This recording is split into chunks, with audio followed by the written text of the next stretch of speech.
Demon Emperor Chapter 576 hanggang 577. Nagpapatuloy.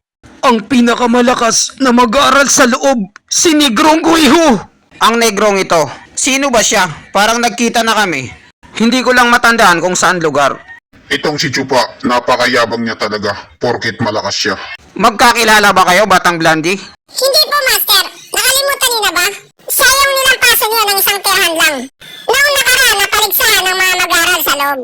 Siya ang pinakapaboritong mag-aaral ng pinakakupal na matanda.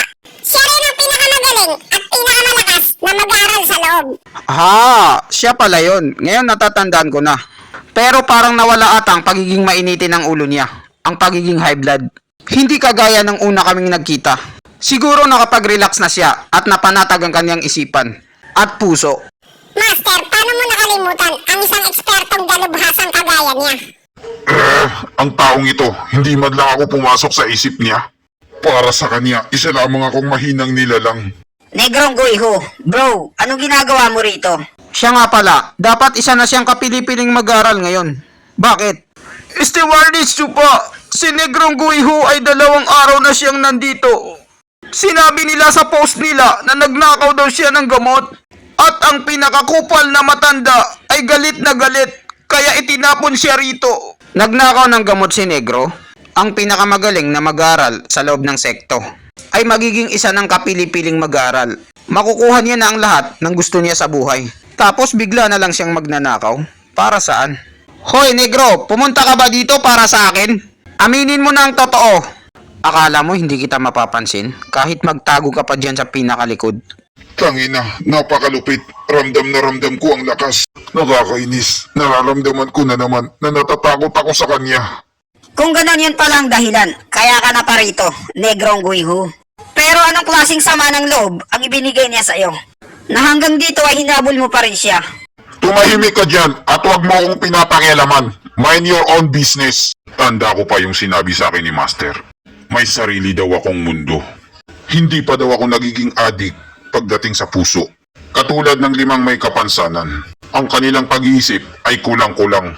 Pero nagpapasalamat sila sa mataas na venerable dahil laging nandyan. Tinuruan sila paano gumamit ng domain expansion.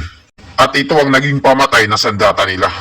Kung gusto ko daw na maging malayo ang marating ko sa tinatahak kong landas, kailangan kong samahan si Chupa maglakad habang buhay sa tabi niya. At sinabi niya sa akin, ang pagiging trabahador daw, ha ha ha ha.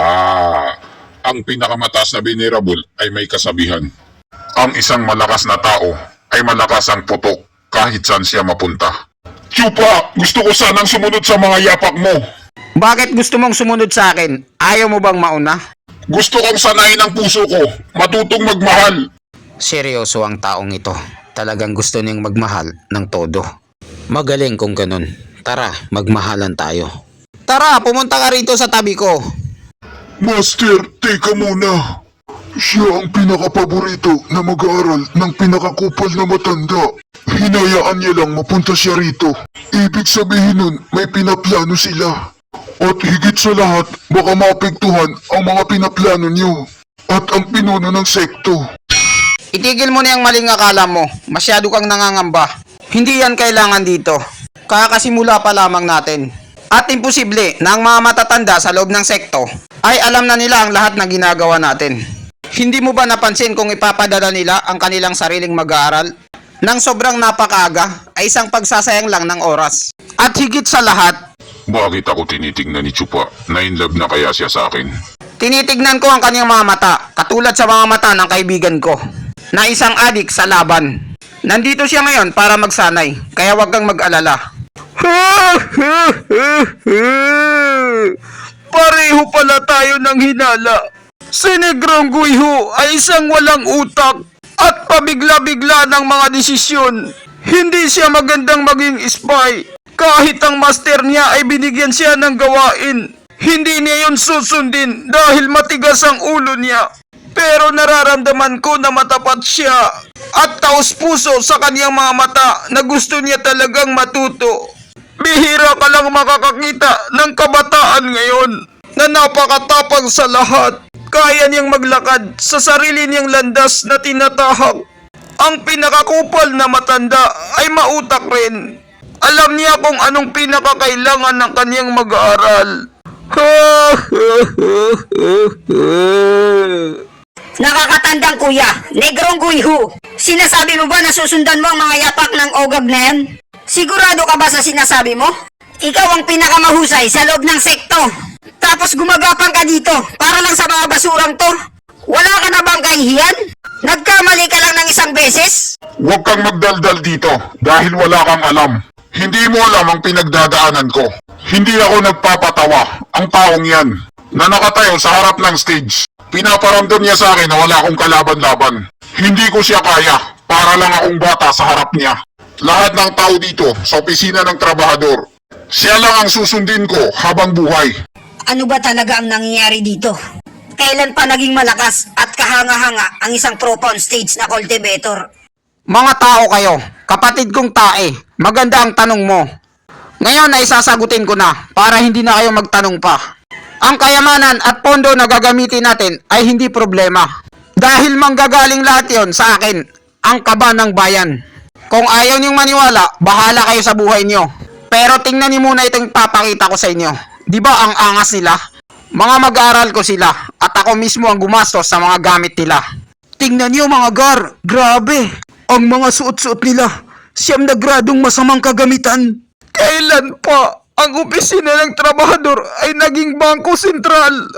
Mga kababayan ko, kapatid, ang mga batang ito ay kumasa sila sa hamon ng mga mag-aaral sa loob. At sila ay nanalo at nakabalik ng buhay.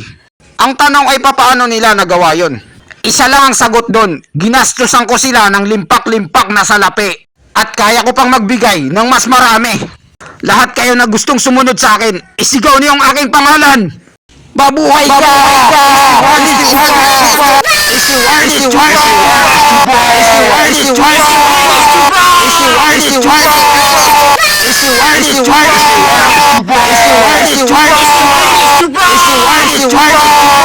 Sambahin niyo ko, mga hampas lupa! Tumigil muna kayo, may sasabihin ako para makasunod kayo sa mga yapak ko. Mayroon akong mga kondisyon. Magsumikap kayong lumakas. Hindi ko kailangan ng mga may hinang nilalang at mga tamad. Gagawa ko ng mga pagsubok na ilalagay ko dito sa opisina ng trabahador. Susubukan ko ang tatag ng bawat isa sa inyo. Kung karapat-dapat ba kayong makasali sa kapili-piling trabahador at makatanggap ng limpak-limpak na salapi. Ipinapangako ko na sa mga papasa sa inyo sa pagsubok na to ay magiging matanda o di kaya venerable. Hindi niyo na ulit kailangan sumali sa sabungan para magkapera. At para naman doon sa mga hindi papasa, pasensyahan na lang sa inyo. Mananatili pa rin kayong mga simpleng trabahador. Hihintayin niyo na lang ang inyong kamatayan pagdating ng sabungan. Teka muna, kailangan pa ba nating pumasa sa pagsubok? Ang tagal ko nang hindi nagpo-practice, ilang linggo na. Nabisi kasi ako, puro na lang kami tagay. Sa bagong taon pa sana ako magpo-practice ulit. Yung mga gustong lumakas, hali kayo at sumama kayo sa akin. Kung natatakot kayo gawin to para maging malakas, para samahan ako. Nararapat lang talaga sa inyo na maging alipin habang buhay. Hindi niyo na kailangan pilitin ang inyong mga sarili para magkaroon ng kapangyarihan. Kung mahina talaga kayo, sinasabi niya na mahina daw tayo. Kailangan ipakita natin sa kanya na malakas ang ating paninindigan. Tara, sumunod tayo sa kanya para makita natin kung ano ba yan. Tingnan natin kung anong pinagyayabang ng batang ito. Kung anong kayang ipakita ng isang pro on stage. Dahil naloko niyang lahat gamit ang kanyang mga matatamis na salita. Pati ang pinakamahusay at magaling na mag-aaral sa loob, si Negrong Guiho, ay sumusunod sa kanyang mga yapak.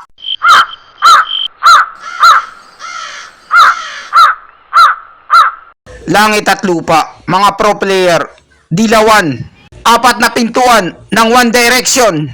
Abracadabra, sulake, bumukas kayo!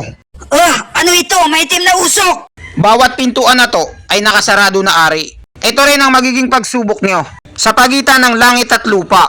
Langit at tao pinagsama para makagawa ng katawan, utak at kaluluwa.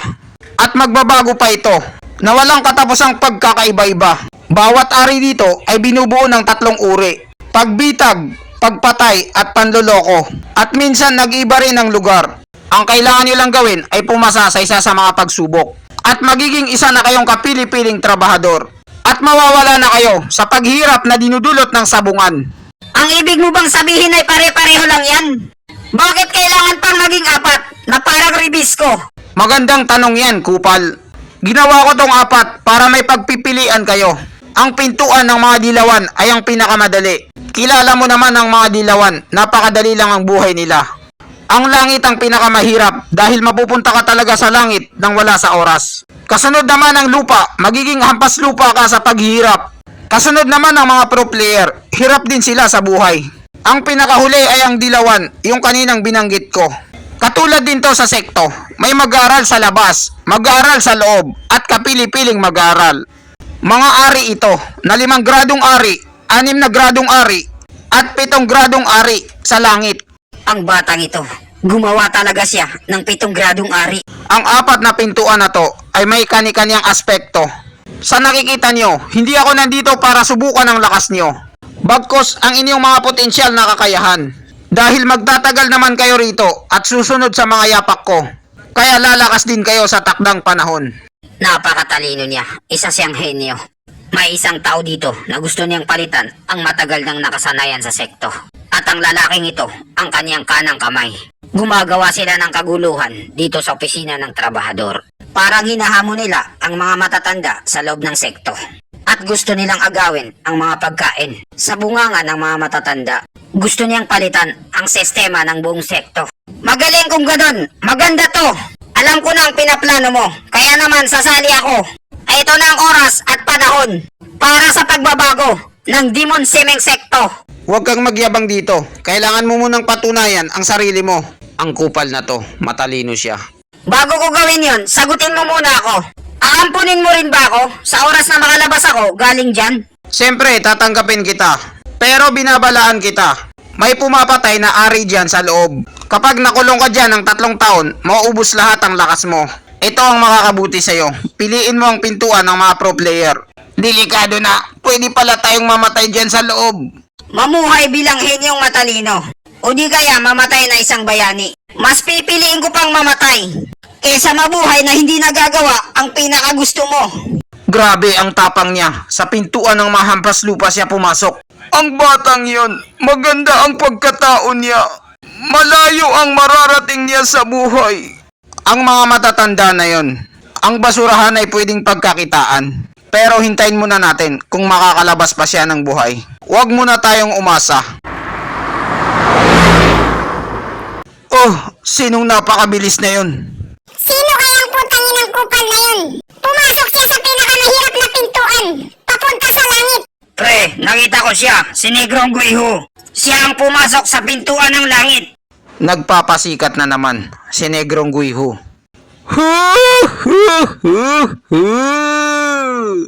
Ang mag-aaral ng pinakakupal na matanda. Napakalawak ng talento niya at abilidad. Ngayong nandito na siya sa opisina ng trabahador, kakampi na natin siya. Marami na siyang ginawang bold na nakahubad at kayang-kaya niya ito. Sasanayin ko siya kahit hindi mo pa sabihin sa akin. Kahit na hindi siya forever na mag-stay sa akin. O di kaya babalik siya sa pinakakupal na matanda sa bandang huli. Hindi na importante yon dahil ang ginagawa natin ay para sa pagtitipon ng 2 dragon. May tama ka. Para sa pinakamalaking larawang kupas. At dito nagtatapos ang chapter 596 hanggang 597. Maraming salamat po sa panunood nyo. Mag-subscribe para laging updated sa buhay ni Chupa.